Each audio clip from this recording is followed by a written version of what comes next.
Welcome back to Navya Devi Prasad new video. So ಇವತ್ತು ಮತ್ತೊಂದು ವಿಶೇಷ ವಿಡಿಯೋ ಜೊತೆ ನಿಮ್ಮ ಮುಂದೆ ಬಂದಿದ್ದೇನೆ. ಸೊ ಬನ್ನಿ, ಹಾಗಿದ್ರೆ ಆ ವಿಷಯ ಯಾವುದು ಅಂತ ಹೇಳಿ ನೋಡ್ಕೊಂಡು ಬರೋಣ. ಸ್ನೇಹಿತರೆ, ಬಿಗ್ ಬಾಸ್ ಮನೆಯಿಂದ ಇದೀಗ ರಕ್ಷಿತಾ ಶೆಟ್ಟಿ ಹೊರಗಡೆ ಬಂದಿರೋದು ನಮಗೆಲ್ಲರಿಗೂ ಗೊತ್ತೇ ಇರುವಂಥದ್ದು. ಕರಾವಳಿಯ ಹುಡುಗಿ, ಸೋಷಿಯಲ್ ಮೀಡಿಯಾದಲ್ಲಿ ಸಿಕ್ಕಾಪಟ್ಟೆ ವೈರಲ್ ಆದಂತಹ ಹುಡುಗಿ ನಮ್ಮ ರಕ್ಷಿತಾ ಶೆಟ್ಟಿಯವರು. ಬಿಗ್ ಬಾಸ್ ಮನೆಯಿಂದ ಎಲಿಮಿನೇಟ್ ಆದಂತಹ ವಿಷಯ ನಮಗೆಲ್ಲರಿಗೂ ಈಗಾಗಲೇ ತಿಳಿದೇ ಇವೆ. ರಕ್ಷಿತಾ ಶೆಟ್ಟಿ ಬಿಗ್ ಬಾಸ್ ಮನೆಯಿಂದ ಹೊರಗಡೆ ಬಂದಿದ್ದು ಅಭಿಮಾನಿಗಳಿಗೆ ಭಾರಿ ನಿರಾಶೆ ಮತ್ತು ಬೇಜಾರವನ್ನು ತಂದಿದೆ. ಒಂದ್ ಕಡೆ ಆಲೋಚನೆ ಮಾಡ್ತಾ ಇದ್ದಾರೆ ಅಭಿಮಾನಿಗಳು, ಇವರನ್ನು ಕರೆದು ಈ ತರ ಮಾಡಬೇಕಾಗಿತ್ತ ಅಂತ. ಇನ್ನೊಂದ್ ಕಡೆ ಏನಾದ್ರೂ ಟ್ವಿಸ್ಟ್ ಇಟ್ಟಿರ್ಬೋದಾ ಅನ್ನೋ ಒಂದು ಕಾತುರ. ಸೋಷಿಯಲ್ ಮೀಡಿಯಾದಲ್ಲಿ ಸ್ಟಾರ್ ಆಗಿ ಗುರುತಿಸಿಕೊಂಡ ರಕ್ಷಿತಾ ಶೆಟ್ಟಿ ಅನೇಕ ವೀಕ್ಷಕರಿಗೆ ಹತ್ತಿರ ಆದವರು. ತಮ್ಮ ವಿಡಿಯೋಗಳ ಮೂಲಕ ಅನೇಕ ತಮ್ಮದೇ ಆದಂತಹ ಒಂದು ವೀಕ್ಷಕರ ಬಳಗವನ್ನೇ ಹೊಂದಿದ್ದಾರೆ.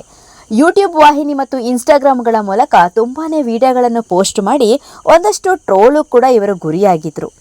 ಎಲ್ರಿಗಿಂತ ಹೆಚ್ಚಾಗಿ ಮುಗ್ಧತೆಯ ಮೂಲಕ ಜನರಿಗೆ ಹತ್ತಿರವಾದವರು. ಏನೇ ಟೀಕೆಗಳು ಬಂದರೂ ಕೂಡ ಪಾಸಿಟಿವ್ ಆಗಿ ತೆಗೆದುಕೊಳ್ಳುವ ರಕ್ಷಿತಾ. ಅದೇ ಹುರುಪಿನಿಂದ ಅವರು ತುಳು ಮಿಶ್ರಿತ ಕನ್ನಡವನ್ನು ಮಾತನಾಡುವುದನ್ನು ಕಂಡು ಒಂದಷ್ಟು ಜನರು ಅವರನ್ನು ಟೀಕೆ ಮಾಡಿದ್ರು. ಸಾಕಷ್ಟು ಸಂಖ್ಯೆಯಲ್ಲಿ ಜನರು ಅವರಿಗೆ ಬೆಂಬಲವನ್ನು ಕೂಡ ವ್ಯಕ್ತಪಡಿಸಿದ್ರು. ಮುಂಬೈನಲ್ಲಿ ಹುಟ್ಟಿ ಬೆಳೆದ್ರು ಕೂಡ ಕನ್ನಡವನ್ನು ಕಲಿಯುವ ಪ್ರಯತ್ನವನ್ನು ಮಾಡ್ತಾ ಇದ್ದಾರೆ.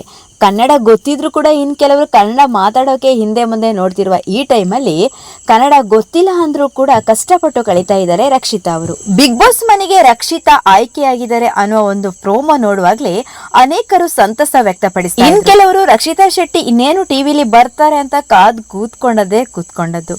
ಇವರು ಬಹಳಷ್ಟು ಕಷ್ಟಪಟ್ಟು ಮೇಲೆ ಬಂದಿದ್ದಾರೆ. ವಿಡಿಯೋ ಮಾಡಿ, ಎಡಿಟ್ ಮಾಡಿ, ಪೋಸ್ಟ್ ಮಾಡೋದು ಅದೇನು ಸುಲಭದ ಮಾತೇ ಅಲ್ಲ. ಆದರೆ ಒಂದೇ ದಿನದಲ್ಲಿ ರಕ್ಷಿತಾ ಅವರನ್ನು ಹೊರಗಡೆ ಕಳಿಸಿದ್ದು ಅನೇಕರಿಗೆ ನೋವುಂಟು ಮಾಡಿದೆ.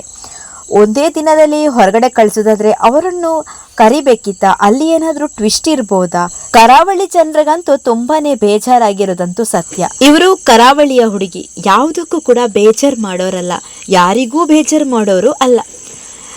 ಇವರು ಏನೇ ಹೇಳಿದ್ರು ಕೂಡ ಮಂದಹಾಸವನ್ನು ಬೇರ್ತಾ ಒಂದು ಮುಗ್ಧ ಸ್ವಭಾವದ ಹುಡುಗಿ ಅಂತ ಹೇಳ್ಬೋದು. ಇವರ ಮುಗ್ಧತೆ ಏನಾದ್ರೂ ಇವರಿಗೆ ಮುಳುವಾಯ್ತಾ? ಯಾಕೆಂದ್ರೆ ಈ ಊಹೆಗೂ ನಿಲುಕದ ಇದೊಂದು ಶೋ. ಅವರು ಇಷ್ಟು ದೊಡ್ಡ ಶೋದಲ್ಲಿ ಮನೆಯ ಒಳಗಡೆ ಹೋಗಿ ಇನ್ನೇನು ಅದನ್ನು ಅರಗಿಸಿಕೊಳ್ಬೇಕು, ಇದು ಸತ್ಯ ಅಂತ ಅಂದ್ಕೊಳ್ಬೇಕು ಅನ್ನುವಷ್ಟರಲ್ಲಿ ಒಂದೇ ಗಂಟೆಯಲ್ಲಿ ಮನೆಯಿಂದ ಹೊರಗಡೆ ಬರೋದು ಯಾರಿಗೂ ಕೂಡ ಇದನ್ನು ಊಹೆ ಮಾಡ್ಲಿಕ್ಕೂ ಅರಗಿಸಿಕೊಳ್ಳಿಕ್ಕೂ ಆಗದಂತಹ ವಿಷಯ. ಎಲ್ಲರ ಒಂದು ಮಾತು ಇದೊಂದೇ, ಅವರಿಗೆ ಅವಕಾಶ ಕೊಡಬೇಕಿತ್ತು, ಸಮಯ ಕೊಡಬೇಕಿತ್ತು, ಮತ್ತೆ ನಿರ್ಧಾರ ಮಾಡಬೇಕಾಗಿತ್ತು. ಅವರು ಮಾಡಿದ ತಪ್ಪೇನಾದ್ರೂ ಏನು? ಒಂದೇ ಗಂಟೆಯಲ್ಲಿ ಅವರನ್ನು ಯಾಕೆ ಹೊರಗಡೆ ಕಳಿಸಬೇಕಾಗಿತ್ತು ಅಂತ ಎಲ್ಲವನ್ನು ಪಾಸಿಟಿವ್ ಆಗಿ ತಗೊಂಡೇ ಅವ್ರ ಪಾಪ ಹೊರಗಡೆ ಕೂಡ ಬಂದರು. ಒಂದಂತೂ ಸತ್ಯ, ಆಗೋದೆಲ್ಲ ಒಳ್ಳೆಯದಕ್ಕೆ ಅನ್ನುವ ಹಾಗೆ ರಕ್ಷಿತಾ ಶೆಟ್ಟಿಯವರಿಗೆ ಎಷ್ಟು ಜನ ಅಭಿಮಾನಿಗಳು ಇದ್ದಾರೆ ಅನ್ನೋದಂತೂ ಈ ಸಮಯದಲ್ಲಿ ತಿಳಿಯಿತು. ಎಲ್ಲರೂ ಕೂಡ ಎಲ್ಲ ಒಂದು ಯೂಟ್ಯೂಬ್ ಚಾನಲ್ ಆಗಿರ್ಬೋದು, ಸೋಷಿಯಲ್ ಮೀಡಿಯಾ ಆಗಿರ್ಬೋದು, ಎಲ್ಲ ಕಡೆ ಇವರದೇ ವಿಷಯ ಹರಿದಾಡ್ತಾ ಇದೆ. ಇವರು ಒಂದೇ ಗಂಟೆಯಲ್ಲಿ ಹೊರಗಡೆ ಬರಬಾರ್ದಿತ್ತು, ಇವರಿಗೆ ಅವಕಾಶ ಕೊಡಬೇಕಾಗಿತ್ತು, ಇವರು ಇರಬೇಕಾಗಿತ್ತು. ಇನ್ನು ಕೂಡ ಇವರು ಎಲ್ಲರನ್ನೂ ಕೂಡ ನಗಿಸುವಂತಹ ಒಂದು ಸಾಮರ್ಥ್ಯವನ್ನು ಹೊಂದಿರುವಂಥವರು. ಇವರು ಬಿಗ್ ಬಾಸ್ ಮನೆಯಲ್ಲಿ ಇರಬೇಕಾಗಿತ್ತು ಅನ್ನೋದೇ ಎಲ್ಲರ ಒಂದು ಕೋರಿಕೆ ಕೂಡ. ಅವರಂತೂ ಇಷ್ಟು ಬೇಗ ಹೊರಗಡೆ ಬಂದಿರೋದಕ್ಕೆ ಏನೋ ಒಂದು ಟ್ವಿಸ್ಟ್ ಮುಂದಕ್ಕೆ ಇರ್ಬೋದು ಅನ್ನುವ ಒಂದು ಕಾತುರ ಎಲ್ರಿಗೂ ಕೂಡ ಇದ್ದೇ ಇದೆ. ಬಿಗ್ ಬಾಸ್ ಮನೆಯಿಂದ ಹೊರಗಡೆ ಬಂದ ಮೇಲೆ ರಕ್ಷಿತಾ ಶೆಟ್ಟಿಯವರು ಎಲ್ಲಿ ಹೋದ್ರು ಅನ್ನೋ ಒಂದು ಸಣ್ಣ ಸೂಚನೆ ಕೂಡ ಯಾರಿಗೂ ಸಿಗ್ತಾ ಇಲ್ಲ. ಹಾಗಿದ್ದ ಕಾರಣ ಖಂಡಿತ ಮುಂದಕ್ಕೆ ಏನೋ ಒಂದು ಕಾದಿದೆ ಅನ್ನೋದಂತೂ ಖಂಡಿತ. ನನಗಂತೂ ರಕ್ಷಿತಾ ಶೆಟ್ಟಿ ಖಂಡಿತ ಉಳಿಬೇಕಿತ್ತು. ಅವರು ಇನ್ನು ಮುಂದಕ್ಕೆ ಒಳ್ಳೊಳ್ಳೆ ಸಾಧನೆ ಮಾಡಿಯೇ ಮಾಡ್ತಾ ಇದ್ರು. ಯಾಕೆಂತೇಳಿದ್ರೆ ಆ ಸಾಮರ್ಥ್ಯ ಅವರಿಗಿತ್ತು, ಅವ್ರ ಹತ್ರ ತಾಳ್ಮೆ ಇತ್ತು, ಎಲ್ಲವನ್ನು ಕೂಡ ಅವರು ಪಾಸಿಟಿವ್ ಆಗಿ ತಗೊಳ್ತಾ ಇದ್ರು. ಯಾರ ಮನಸ್ಸಿಗೆ ಕೂಡ ಅವ್ರು ನೋವು ಮಾಡ್ತಾ ಇರಲಿಲ್ಲ. ಒಂದು ಮುಗ್ಧತೆ ಅವರ ಹತ್ರ ಇತ್ತು. ಸೊ ಅವರಿಗೆ ನಿಜವಾಗ್ಲೂ ಅವಕಾಶ ಕೊಡಬೇಕಿತ್ತು ಅನ್ನೋದು ನಮ್ಮೆಲ್ಲರ ಕೂಡ ಒಂದು ಕೋರಿಕೆ ಅಂತ ಹೇಳ್ತಾ ಇದ್ದೇನೆ.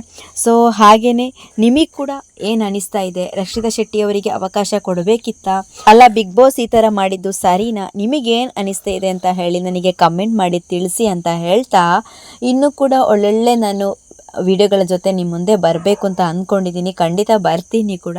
ಸೊ ಹಾಗೆ ಈ ವಿಡಿಯೋ ಕೂಡ ಸಪೋರ್ಟ್ ಮಾಡಿ ಅಂತ ಹೇಳ್ತಾ, ನಿಮ್ಮ ಅನಿಸಿಕೆಯನ್ನು ನನಗೆ ಕಮೆಂಟ್ ಮಾಡಿ ತಿಳಿಸಿ ಅಂತ ಹೇಳ್ತಾ ಈ ವಿಡಿಯೋನ ಇಲ್ಲಿಗೆ ಎಂಡ್ ಮಾಡ್ತಾ ಇದ್ದೇನೆ. ರಕ್ಷಿತಾ ಶೆಟ್ಟಿಯವರ ಬಗ್ಗೆ ನಿಮ್ಮ ಅಭಿಪ್ರಾಯ ಏನು ಅಂತ ಹೇಳಿ ನನಗೆ ಕಮೆಂಟ್ ಮಾಡಿ ತಿಳಿಸಿ. ಓಕೆ, ಮುಂದೆ ಮತ್ತೊಂದು ಒಂದೊಳ್ಳೆ ವಿಡಿಯೋ ಜೊತೆ ನಿಮ್ಮ ಮುಂದೆ ಬರಲಿಕ್ಕೆ ಇಚ್ಛಿಸ್ತೇನೆ ಅಂತ ಹೇಳ್ತಾ ಬಾಯ್ ಬಾಯ್.